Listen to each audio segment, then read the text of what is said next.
So have you been to rural Rajasthan before? Actually, I've been to Nimrana and the villages around there, which is quite a remarkable development. Yeah. Because so many factories have come in, Yeah. and you can see a village transform. So when we were kids, Papa took us to Nimrana and we'd gone there on a picnic and we got attacked by bees. I think my dad got like 25 or something. Wow. I got, my mother like covered me with a blanket. Acha. I got 9 or something. She was protective. That's good. Yeah. Here there's Ranthambore. Have you been there? I've been to Ranthambore before. Of course, I came just for the yatra, so I don't see the safari. There's 16 cubs there now. So everybody who's going there is seeing 3 or 4 tigers. Right. So what is your view about what's going on economically in India, in the world? We were just discussing, the United States and China. So the next year is going to be more difficult than this one. Of course, this one had lots of difficulties with the war and all that. But because growth is going to slow in the world more generally, people are raising interest rates, that brings down growth. India is also going to be hit. Indian interest rates have also gone up, but Indian exports have been slowing quite a bit. And India's inflation problem is more a commodity inflation problem, vegetable inflation problem. And that is also going to be negative for growth. So I think that we would be lucky if we do 5% next year. See, the problem with the growth numbers is that you have to understand what you're measuring with respect to. If you had a terrible quarter last year and you're measuring with respect to that, you look very good. So ideally what you do is look before the pandemic in 2019 and look at now. And if you look at 2022 vis-a-vis 2019, it's about 2% a year. That's too low for us. And what do you attribute that to? Pandemic was part of the problem, but we were slowing before the pandemic. We had gone from 9 to 5. And we haven't really generated reforms which will generate growth. इसमें हिंदुस्तान में एक और चीज़ हो रही है, 4-5 पूंजीपति बहुत अमीर हो रहे हैं और हर बिजनेस में वो जा पा रहे हैं और बाकी हिंदुस्तान जो है वो पीछे रह रहा है. जो किसान हैं, गरीब लोग हैं, उनका एक हिंदुस्तान बन रहा है और फिर ये 5, 6, 10, 15 लोग हैं जिनका दूसरा हिंदुस्तान बन रहा है. एक के सपने पूरे हो रहे हैं, एक के सपने नष्ट हो रहे हैं. तो ये इनइक्वालिटी जो बढ़ रही है, इसके बारे में हमें क्या करना चाहिए? ये तो बहुत बड़ी प्रॉब्लम है. सिर्फ वो इंडस्ट्रियलिस्ट के बारे में नहीं है. ये जो अपर मिडिल क्लास है, वो उनका तो आय बढ़ गया है पैंडेमिक में, क्योंकि वो घर से काम कर सकते थे. और जो गरीब लोग हैं उनको फैक्ट्री में जाना पड़ता था और फैक्ट्री बंद हो गई तो मासिक आय नहीं आई उनको. तो ये डिवाइड जो है पैंडेमिक में बढ़ गया. और जो सबसे गरीब है उनको तो मिलता है ये राशन में, उनको सब कुछ मिलता है. जो अमीर है उनका कोई नुकसान नहीं हुआ है. जो बीच में है, ये लोअर मिडिल क्लास जो है, उनको काफ़ी नुकसान हुआ. नौकरी तो बंद हो गई, बेरोज़गारी बढ़ रही है, कर्ज बढ़ रही है, वो कर्ज ले रहे हैं, ब्याज दर अभी बढ़ रही है. तो उनका तो काफ़ी नुकसान हुआ है और उनकी तरफ हमें देखना है. और जो नीति हम बना रहे हैं उनके लिए बनाना चाहिए, क्योंकि दर्द वहाँ पे बहुत ज़्यादा है. और ये भी है कि आप जो कह रहे हैं कंसंट्रेशन हो रहा है ये जो इंडस्ट्रियलिस्ट का, उसको भी देखना है. हम कैपिटलिज्म के अगेंस्ट नहीं हो सकते हैं, लेकिन कंपटीशन के लिए हमें लड़ना है. मतलब मोनोपोली के खिलाफ हो सकते हैं. मोनोपोली के खिलाफ हो सकते हैं, लेकिन कैपिटलिज्म तो ये जो छोटे बिजनेसेस हैं वो भी अच्छे हैं देश के लिए. बड़े बिजनेस भी अच्छे हैं, लेकिन मोनोपोली अच्छा नहीं है. रोजगार एग्रीकल्चर सेक्टर से भी मिल सकता है. तो उसमें फूड प्रोसेसिंग है, उसमें कोल्ड चेन है, उसमें फ्रूट्स एंड वेजिटेबल्स का एक्सपोर्ट है, वो सब है. तो सेकंड ग्रीन रेवोल्यूशन भी हो सकता है, आपका कहना है? सेकेंड ग्रीन, एक नए तरीका का ग्रीन, नए तरीका का vegetables, milk, dairy products, poultry, ये सब हो सकता है. और प्रोसेसिंग करना है यहाँ पे, क्योंकि यहाँ का लेबर यूज़ करना चाहिए. और खेत के पास. और मेरे ख्याल में उसका भी एक ग्रीन कंपोनेंट है. अगर आप सब ये प्रोसेसिंग खेत के पास करते हैं, जो आप इधर उधर बेच देंगे उसका वेट भी काफ़ी कम हो जाएगा ना, तो इसलिए एनर्जी कंजम्पशन भी कम हो जाएगा। और अगर हम आगे देखेंगे तो एनर्जी कंजम्पशन तो बहुत ही इम्पोर्टेंट चीज़ है और उसको कम करना चाहिए। और यूएस में क्या हो रहा है? यूएस में और बाकी दुनिया में क्या हो रहा है? अभी वहाँ पे तो महंगाई तो बढ़ रही है काफ़ी ज़्यादा, और महंगाई कम करने में ये जो सेंट्रल बैंक्स हैं वो कोशिश कर रहे हैं, वहाँ का आरबीआई, फेडरल रिजर्व या यूरोपियन सेंट्रल बैंक, और इसलिए ब्याज दर बढ़ा रहे हैं, और उससे तो उत्पादन की गति तो कम हो जाएगी। और इंडिया के लिए प्रॉब्लम ये है कि हमारे एक्सपोर्ट्स भी कम हो जाएंगे अगले साल, तो उससे तो एक्सपोर्ट्स तो काफ़ी कम हो जाएंगे और हमारा ग्रोथ, हमारा उत्पादन की गति भी काफ़ी कम हो जाएगी। जब मैं महाराष्ट्र से निकल रहा था तो वहाँ पे जो टेक्सटाइल इंडस्ट्री में काम करते हैं वो कह रहे थे कि बांग्लादेश ने अपनी एक्सपोर्ट पॉलिसी को बहुत अच्छी तरह यूटिलाइज़ किया है और उन्होंने एक्सपोर्ट पॉलिसी से अपनी पूरी वहाँ पे इंडस्ट्री को बहुत कम्पिटिटिव बना दिया। इसके बारे में क्या सोचते हैं? ये हमें करना चाहिए, ये कैसे करा जा सकता है? एक तो उनका सबसे इम्पोर्टेंट इंडस्ट्री है टेक्सटाइल्स, वो कपड़े बनाते हैं, बेच और एक्सपोर्ट करते हैं, और उसमें उन्होंने 2-3 चीज़ किए हैं जो that has help them succeed. एक तो they allow big factories, not small factories, क्योंकि स्केल इकोनॉमीज की ज़रूरत है, तो they allow big factories. I think labor is largely women, so they employ a lot of women in the textile industry, and the policy is very predictable. It doesn't change.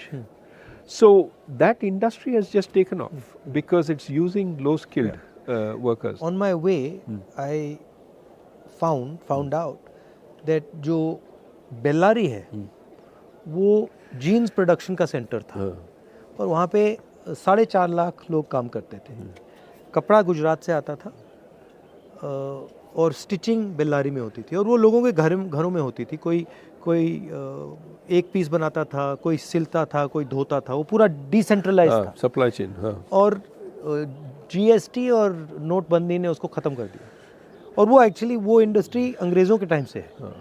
4.5 lakh लोग काम करते थे, आज वहाँ 50,000 लोग काम करते हैं, और वो सब मतलब ख़त्म हो गया। तो अपॉर्चुनिटी तो काफ़ी है, बट उसको फाइनेंस की ज़रूरत होती है, उसको सपोर्ट की ज़रूरत होती है। बहुत सारे क्लस्टर्स हैं हिंदुस्तान में जो अलग अलग चीज़ बनाते हैं, हर डिस्ट्रिक्ट में कोई ना कोई स्पेशलिटी होती है, तो उस पे फोकस करके, उनको मदद करके, उनको सपोर्ट देकर भी वहाँ पे इंडस्ट्री बनाई जा सकती है, बन सकती है। वो टेक्नोलॉजिकल सपोर्ट चाहिए, फाइनेंस, क्रेडिट लोन्स देना चाहिए उनको, और ये जो आप कह रहे हैं सर्टेनिटी अबाउट पॉलिसी, कि ऊपर नीचे नहीं जाएगा ये जो पॉलिसी, एक दिन आप एक्सपोर्ट नहीं कर सकते हैं, एक दिन हाँ एक्सपोर्ट ज़रूर कीजिए, नहीं, स्टेबिलिटी। तो मुझे एक बात समझाइए, आप आरबीआई में थे, अब हिंदुस्तान में एक व्यक्ति 2 लाख करोड़ रुपए का लोन ले सकता है, मतलब उसको पूरे के पूरे बैंक का पैसा मिल जाता है, मगर जब छोटा किसान या छोटा बिजनेस वाला बैंक लोन लेने जाता है तो उससे बहुत सारे सवाल पूछे जाते हैं, और एक्चुअली बड़ा वाला भी ज़रूरी है, छोटा वाला भी ज़रूरी है, मगर छोटे वाले को बिल्कुल इग्नोर कर दिया जाता है, छोटे वाले बिल्कुल इग्नोर कर दिए जाते हैं। तो ये होता क्यों है और इसको बदला कैसे जाए? अभी बदल सकते हैं, और ये जो आप पहले कह रहे थे इंफॉर्मेशन, ये जो छोटे जो बिजनेसेस हैं उनका तो एक वो तो बेचते हैं और एक रेवेन्यू स्ट्रीम है, उनका सेल्स है। अगर वो सेल्स अगर बैंक को मालूम पड़ता है कि ये जो सेल्स काफ़ी स्टेबल हैं, काफ़ी बढ़ रहे हैं, तो वो ऋण दे सकते हैं, they can lend, but we need that information to be collected and to made available. वो हो रहा है. अभी ये जो फिनटेक चल रहा है इंडिया में, उसमें they are starting to think about all this. But in India everything needs to be 10 times. But see, I don't know of a single Indian company that जो small medium company थी और अब बहुत बड़ी company हो गई, right? मगर अगर आप यूएस में देखें तो छोटी सी कंपनी 5, 7, 10 साल में बड़ी हो जाती है. तो ये हिंदुस्तान में क्यों नहीं होता? You're absolutely right. Too many of our small firms don't grow big. They die or they stay strong. So why is that not happening? That is needed. You need a path to grow. So here's the problem. They get used to some of the benefits of staying small. वो inspector नहीं आता है, आप GST, आप taxes नहीं देंगे तो कोई आपको ट्रबल नहीं करेगा. तो they stay under the radar screen of the government instead of being helped by the government. What you need is, ठीक है, you stay under the radar screen until you get a business which works. But then once you start growing, I'm going to look at you, but I'm going to help you. I'm not going to just tax you. I'm not going to just make your life miserable with... We need that situation, right? So many of these small businesses get benefits. Now, as soon as they become bigger, we take away those benefits. Right. So there's no incentive to grow bigger. Why not instead say, okay, if you grow bigger, you will have these benefits for 5 years. Yeah. Then they will come off. Yeah. But then by that time you're so big, you don't care. Right. So can we do things like that? So you're saying that to make a transition from a small business to a big business in India, there's a huge cost that has to be sort of managed. Absolutely. Absolutely. And the cost is rent seeking in some way. Today it is largely rent seeking. Exactly. You see how many firms are stuck at 10 workers or 20 workers, because that's when the regulations start kicking in. The only I was thinking about it, the only one I can think of the top of my head is Haldiram's, which went from being a small fellow and he scaled up. And there are a couple of them, but they're not as many as they should be. We need many Haldirams, right? We need many Haldirams, and of course we have some of our tech firms that have grown very, very big. But we need far more of that. And you're exactly right, it's the growth which creates the jobs. Small firms by themselves don't create so many jobs. It's when they grow that they create so many jobs. We need to make that possible. अच्छा, बहुत सारे किसान मुझे कहते हैं कि जैसे ही उनकी फसल आती है वैसे ही commerce ministry export import policy को ट्विक कर देती है और उनके दाम उसी दिन गिरते हैं जब उनकी फसल उनके हाथ में आती है. ये तो बहुत बड़ी प्रॉब्लम है. हम कहते रहते हैं कि हम किसान के लिए हैं, लेकिन जो एक्सपोर्ट पॉलिसी है और इंपोर्ट पॉलिसी है वो मिडिल क्लास के लिए, वो सिटीज़ में अर्बन मिडिल क्लास के लिए बनता है. अगर प्याज का दाम बढ़ जाता है तो हम इंपोर्ट करते हैं और बेचारा फार्मर जो किसान है के लिए दाम तो गिरते हैं. तो मेरे ख्याल में एक स्टेबल पॉलिसी होना चाहिए एक्सपोर्ट इंपोर्ट. हाँ, अगर दाम इससे बहुत ज़्यादा बढ़ जाता है तो इंपोर्ट तो कर सकते हैं. ये जो एक्सपोर्ट बैन्स हैं वो नहीं करना चाहिए, क्योंकि एक्सपोर्ट बैन्स तो किसान के खिलाफ है. अगर आप किसान को कहते हैं कि आप एक्सपोर्ट नहीं कर सकते हैं तो डोमेस्टिक मार्केट में उनको बेचना पड़ता है और दाम तो कुछ नहीं मिलता. So how does one think about this unemployment issue, because it's everywhere. I speak to kids and I ask them what you want to do, and they only answer five things. Lawyer, doctor, IAS, military, engineer.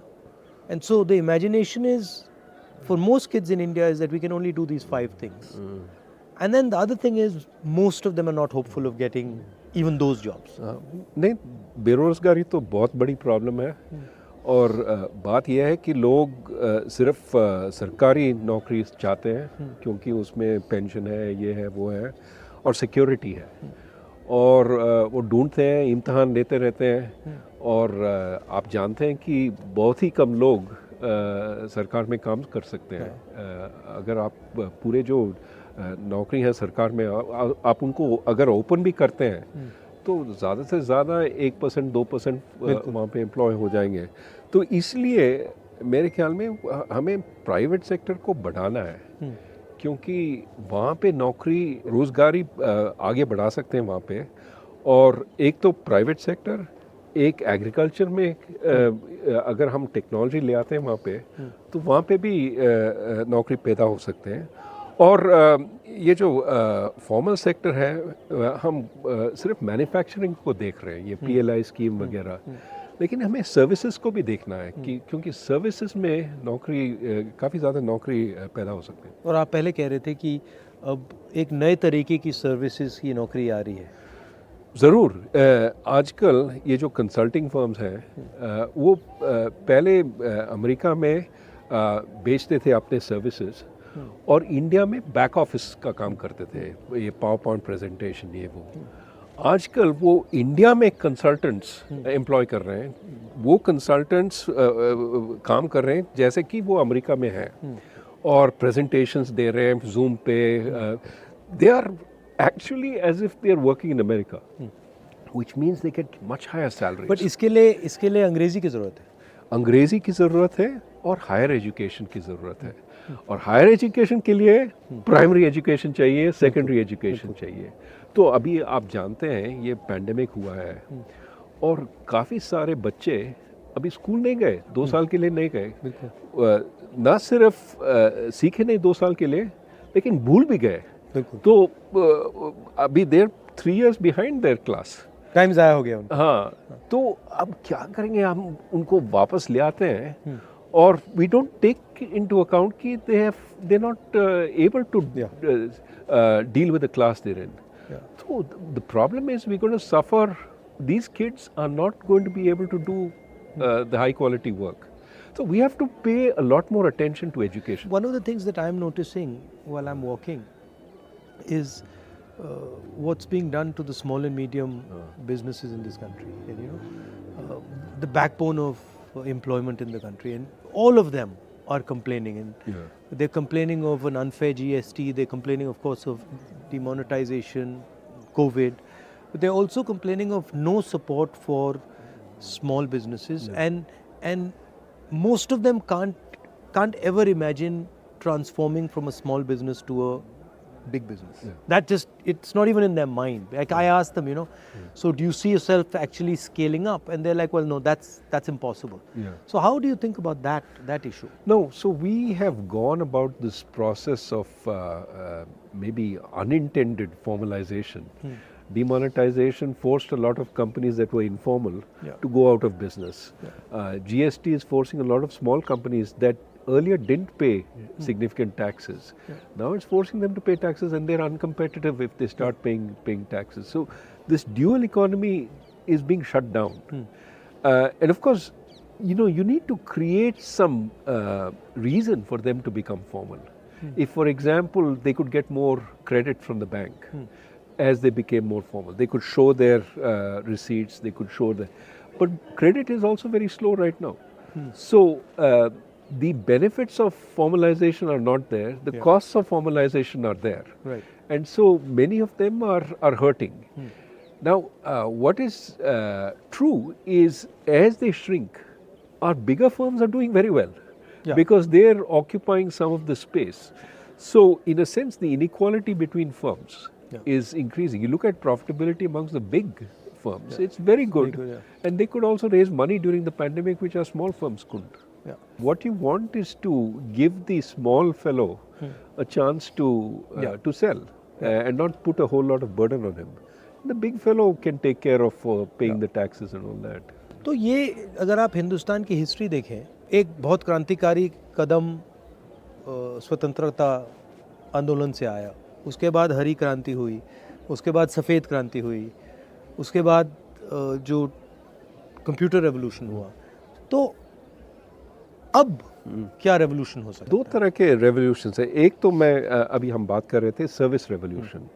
हम यहाँ से America में काम कर सकते हैं without going to America. Okay, that is one. जैसे doctor हैं, they can provide telemedicine services to the US and earn a lot of foreign exchange. Our service exports are 250 billion. Just grow that. That will make us a superpower in exports. So एक वो है। दूसरा ये है, आप हरी क्रांति के बारे में बात कर रहे थे, ग्रीन रेवोल्यूशन, लेकिन we have a new kind of green revolution. Yes, sustainability, emissions. If we push on that, we can be at the frontier, building windmills, building solar plants, making our buildings green. And the most damage from climate change will be in South Asia. Yeah. You've already seen Bangladesh suffer, you've seen Pakistan suffer. India is not far behind. We occupy the same territory. So we have to push very hard for a green revolution elsewhere. But also we can be at the forefront because everybody is trying to get in. We can make a lot of windmills, solar, because we have a huge demand. But we can also, innovate. And so I think there are lots of possibilities. But we should be forward thinking. मैं एक बार parliament में जा रहा था और parliament के वहाँ पे जो सिक्योरिटी गार्ड्स हैं उनसे मेरी दोस्ती है. तो मैंने उन एक सिक्योरिटी गार्ड से पूछा, भाई क्या कर रहे हो? तो उसने मुझे कहा बहुत मज़ा आ रहा है. मैंने कहा क्या हुआ? उसने कहा मैंने अदानी के स्टॉक खरीदे हैं और उसके बहुत सारे पैसे बन रहे थे.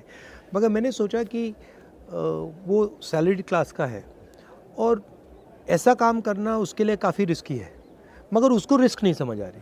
स्टॉक मार्केट बढ़ती जा रही है और मैं देखता हूँ टीवी पे देखता हूँ कि एडवर्टीजमेंट्स आते हैं कि भैया स्टॉक मार्केट में इन्वेस्ट करो और जो सॉर्ट ऑफ रिलेटिवली फाइनेंशियली कमज़ोर लोग हैं वो भी इसमें वो अभी स्पेकुलेट कर रहे हैं.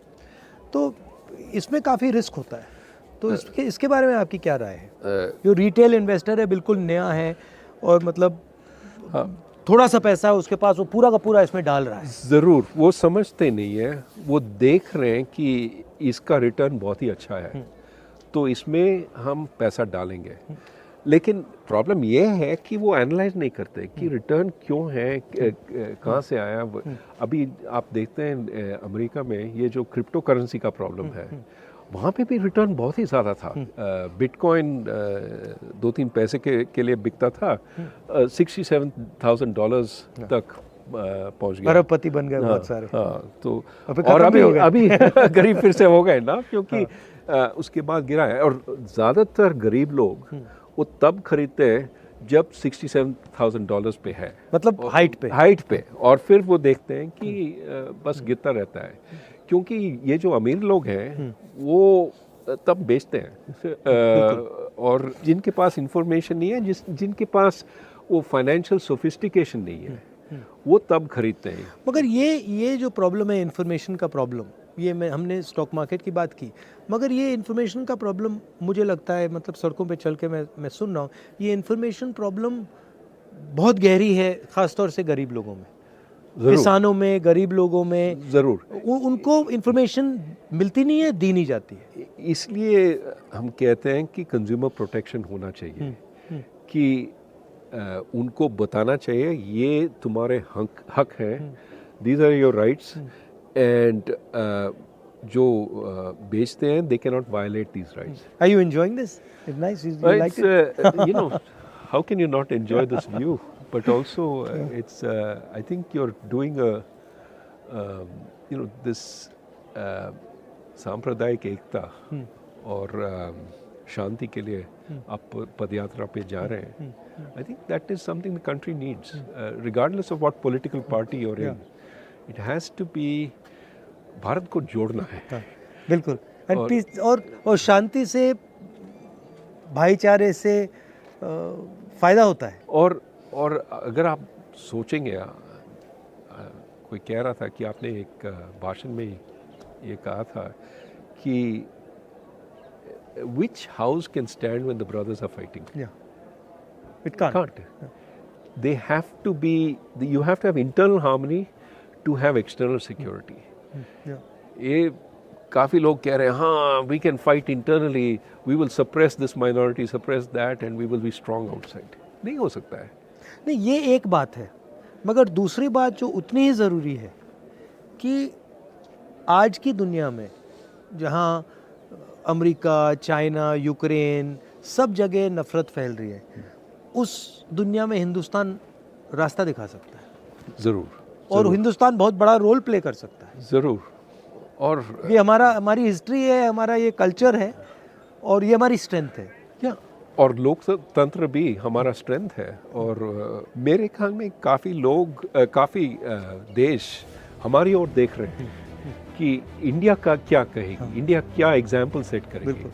और इसलिए हमें सोचना चाहिए कि हम क्या कर रहे हैं और किस दिशा में जा रहे हैं।